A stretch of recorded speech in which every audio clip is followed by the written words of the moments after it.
नमस्कार मित्रांनो, आजच्या नवीन व्हिडिओमध्ये आजच्या नवीन स्टोरीमध्ये तुम्हा सर्वांचं खूप खूप स्वागत आहे।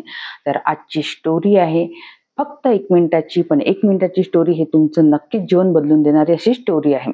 तर एकदा काय होतो, रमेश नावाचा व्यक्ती नदीमध्ये जीव देण्यासाठी उडी मारतो आणि तेथूनच एक महाराजजी तिथून जात असतात। महाराजजी त्याला बघतात आणि त्याला अडवतात आणि त्याला नदीमधून बाहेर काढतात। त्यावर महाराजजी त्याला विचारतात की का रे वा, काय तुझा जीव इतका वर का आलेला, तू आत्महत्या करायला का जातोस? त्यावर रमेश असं म्हणतो की महाराजजी, माझ्या अंगावर इतकं कर्ज झालंय की मला मृत्यूशिवाय दुसरा पर्याय माझ्याकडे राहिलेला नाही।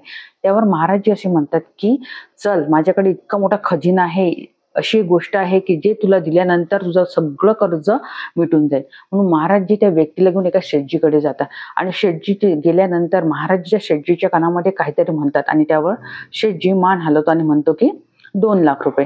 त्यानंतर पुन्हा महाराजजी त्याच्या कानामध्ये काहीतरी बोलतात, त्यावर शेठजी पुन्हा मान हलवतो आणि म्हणतो की 2 लाख रुपये, असे करून त्याला 4 लाख रुपये असे म्हणतो।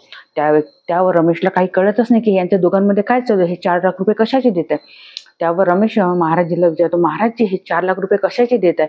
त्यावर महाराजजी म्हणतात की तुझा 1 डोळा विकला तर त्याचे 2 लाख रुपये आणि तुझे 2 डोळे विकले तर त्यावर मिळणार तुला 4 लाख रुपये। त्यावर रमेश बोलला की मी का विकायचे डोळे, मी नाही विकणार माझे डोळे, मी का माझे डोळे देऊ?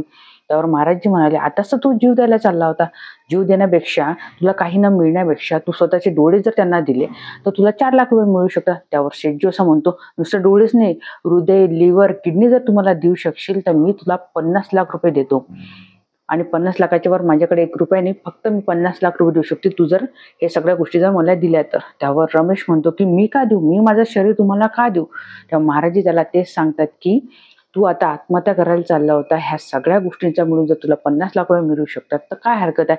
आता जर तू जीव दिला असता तुला काहीच मिळालं नसतं। त्यावर रमेशचे डोळे उघड आणि रमेश म्हणतो की महाराजजी, खरंच माझी चुकी झाली, आत्महत्या करणं खरंच खूप पाप आहे।